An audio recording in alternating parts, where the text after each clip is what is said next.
आप लोग पिछले चैप्टर में जो यही चैप्टर चल रहा है समग्र मांग, उसमें आप देखते हैं कि आपातकालीन संतुलन कैसे होता है। सबसे पहले आउटपुट, जो हम उत्पादन कर रहे हैं उसमें जब उत्पादन बढ़ाएंगे तो क्या बढ़ेगा? एम्प्लॉयमेंट बढ़ेगा, अर्थात रोज़गार बढ़ेगा। रोज़गार बढ़ेगा तो और अधिक आय होगी, और अधिक आय होगी तो उत्पादन भी अधिक होगा। ठीक इसी प्रकार AD बराबर AS,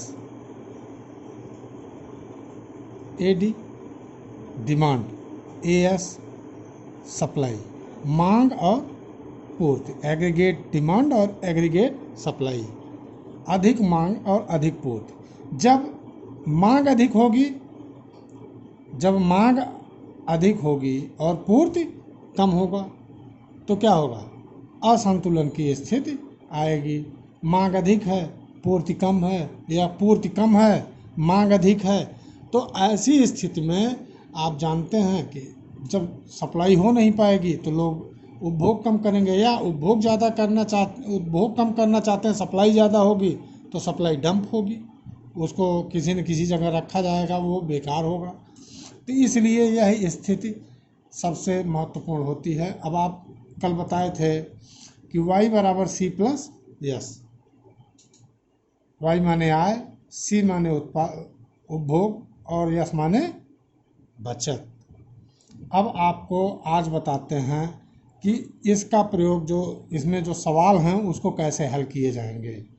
तो AD बराबर AS होना ज़रूरी है किसी भी देश में, किसी भी अर्थव्यवस्था में, और C प्लस I बराबर C प्लस यस, इसमें C कट गया तो I जो है I बराबर यस के हो गया, अर्थात निवेश बचत के बराबर हो गई। जब निवेश और बचत एक दूसरे के बराबर है, जितना लोगों ने निवेश किया है, जितना बचत किया है उतना ही निवेश करेंगे। अब आते हैं इस पे, AS बराबर Y बराबर CS, AS बराबर Y बराबर C प्लस यस, या AD बराबर C प्लस I। अब आप देखते हैं एक चीज़, कल आपको मैंने बताया था स्वायत्तता उपभोग, स्वतंत्र उपभोग, C बार इसको दर्शाते हैं। तो अब सूत्र है C बराबर C bar plus BY, Y बराबर C प्लस यस और C प्लस I। चूँकि I और यस एक ही चीज़ है तो Y बराबर चाहे C चाहे यस चाहे I, ठीक है। तो Y बराबर C bar plus CY plus I। MPC निकालने के लिए, MPC मैंने आपको बताया था कि MPC कैसे निकाला जाता है। तो Y बराबर 2000, C बराबर 200, I बराबर 100। अगर ये दिया है और MPC निकालना है तो C बराबर C बार प्लस BY बराबर C बार कितना है? 200। B कितना है? B नहीं है इसमें। Y कितना है? 2000। तो बराबर Y बराबर C प्लस I। तो Y कितना है? 2000 बराबर 200 प्लस 2000 B, चूँकि BY है ना, Y इधर भी है, Y इधर भी है, तो 200 प्लस 2000 B प्लस 100, तो 2000 बराबर 300 धन 2000 B। तो 300 इधर आ जाएगा, जब 300 इधर आ जाएगा 2000 में से 300 घट जाएगा, बराबर 2000 B। तो 1700 बराबर 2000 B के, तो B का मान निकालने के लिए B बराबर 1700 बटे 2000, अर्थात ये दोनों जीरो कट जाएगा तो 17 बटे 20 बराबर 0.85। MPC कितना आ गया? 0.85। अब ठीक इसी तरह से मान लीजिए C दिया है 100 प्लस 0.4Y, I दिया है 1100, तो Y बराबर C प्लस I। तो Y बराबर 100 प्लस 0.4 से Y धन 1100, इतना दिया है ना, तो Y का मान निकालना है इसमें से। तो Y बराबर 1200 धन 0.4Y। अब 1200, अब ये Y इधर आ जाएगा, ये 1200 धन 0.4Y, तो 0.4Y इधर आए, तो Y बराबर जब ये 0.4y इधर आएगा तो y ऋण 0.4y, तो y के आगे कितना है, इधर देखिए 1y माइनस 0.4y, तो एक यहाँ पे आ जाएगा, एक y नेसेसरली है, y तो y उतर आएगा, एक में से 0.4 घटाएंगे तो कितना आएगा 0.6y, तो यहाँ आ गया 0.6y बराबर 1200, तो y बराबर 1200/6। इसमें दशमलव हटाने के लिए 10 का गुणा कर देंगे, ऊपर 10 का गुणा हो गया और नीचे 6 हो गया, तो 6 दूनी 1200, 200 गुणे 10 बराबर 2000, y बराबर 2000। अब इसको निकालते हैं, y बराबर c प्लस आई, तो c बराबर y प्लस आई, y माइनस आई, y इधर आ जाएगा, ये आई इधर चला जाएगा तो ये माइनस हो जाएगा, इधर प्लस है, तो 2000 ऋण 1100 बराबर 900, तो c कितना आ गया 900 आ गया। ठीक, अब इसके बाद यस निकालने की बात करते हैं, इधर y निकाला, इधर c निकाले, अब इधर यस निकालने में थोड़ा प्रॉब्लम होती है, लेकिन आप अगर ध्यान से समझेंगे तो यस बहुत बड़ी चीज़ नहीं है। तो यस बराबर -25 धन 0.5y, आई बराबर 100, तो यस बराबर आई के है, तो आई बराबर -25 धन 0.5y, आई कितने का है 5000 की, 5000 बराबर -25 प्लस 0.5y, तो 25 इधर आ गया, तो ये माइनस है, इधर प्लस हो जाएगा, 5025 बराबर 0.5y, तो अब y बराबर 5025/0.5, इधर 0 बढ़ाएंगे, ये दशमलव कट जाएगा, इसको काटेंगे तो 10,050 आएगा, तो सेविंग बराबर y माइनस आई, y बराबर यस प्लस आई प्लस यस होता है, तो अगर i इधर चला गया तो y माइनस आई, तो y कितना आया है 10,050, इसमें से i घटा दिए 5000, i 5000 दिया है, i घटा दिए तो यस कितना आ गया 5050, ये तीनों समझ में आ गया। अब इसके बाद निवेश गुणक, आपको पता होगा, एक कहानी सुनी होगी आपने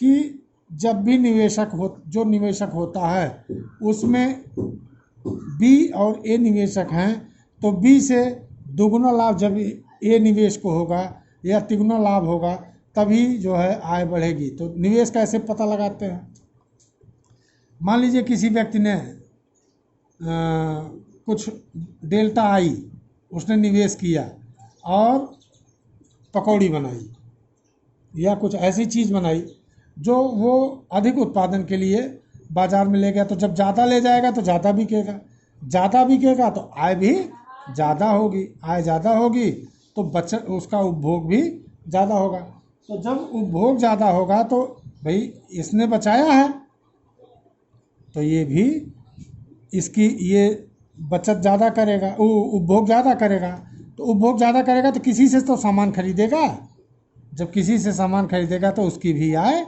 बढ़ेगी तो वह और अधिक बचत करेगा, उसके बाद फिर वह निवेश करेगा, फिर उपभोग करेगा, तो इसी तरह से यह प्रक्रिया बढ़ती रहेगी, वह आय बढ़ेगी, उपभोग करेगा तो दूसरे की आय बढ़ेगी, फिर वह उपभोग करेगा, फिर तीसरे की आय बढ़ेगी, इस प्रकार से वह आय जो है बढ़ने की प्रक्रिया सब पूरे समाज में हो जाएगी। यह है एमपीसी, तब तक निवेश गुणक के रूप में बढ़ता रहेगा, तब तक आय लोगों की बढ़ती रहेगी, जब तक एमपीसी अंकों में है, चाहे वो 0.0001 ही हो, लेकिन तब तक एमपीसी और निवेश गुणक बढ़ता रहेगा। यह 0 हो जाएगा, उस स्थान पर निवेश बढ़ना बंद हो जाएगा।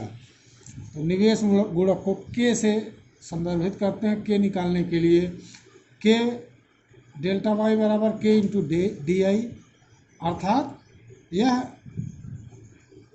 के बटे डेल्टा वाई बटे डेल्टा आई, तो के बराबर 1/डेल्टा वाई डेल्टा आई, या इसको 1/1 माइनस एमपीसी करेंगे। मान लीजिए एमपीसी 0.5 है तो के कितना होगा 1/1 ऋण 0.5, अर्थात 1 में से 0.5 घटाएंगे 0.5 आएगा, दशमलव हटाएंगे यहाँ 10 हो जाएगा, तो 5 दूनी 10, के बराबर 2 आ गया, अर्थात गुणक 2 के बराबर होगा। तो अब इसको आपको समझाते हैं।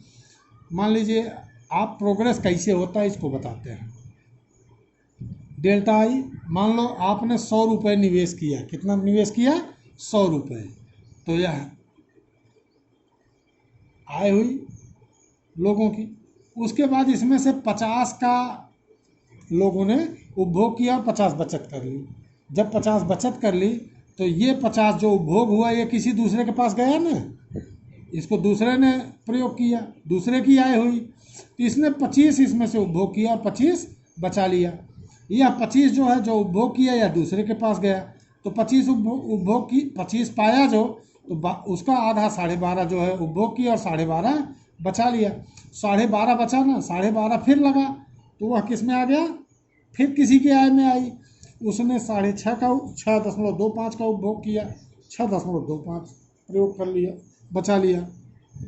यह कितने टाइम बढ़ेगा, यदि MPC 0.5 है तो अर्थात K बराबर 2, तो जब K बराबर 2 तो इसमें 100 में 2 K माने निवेश, जब निवेश का दुगुना अर्थात लगाए गए का दुगुना, तो 200 रुपये तक यह निवेश का गुणक बढ़ता रहेगा।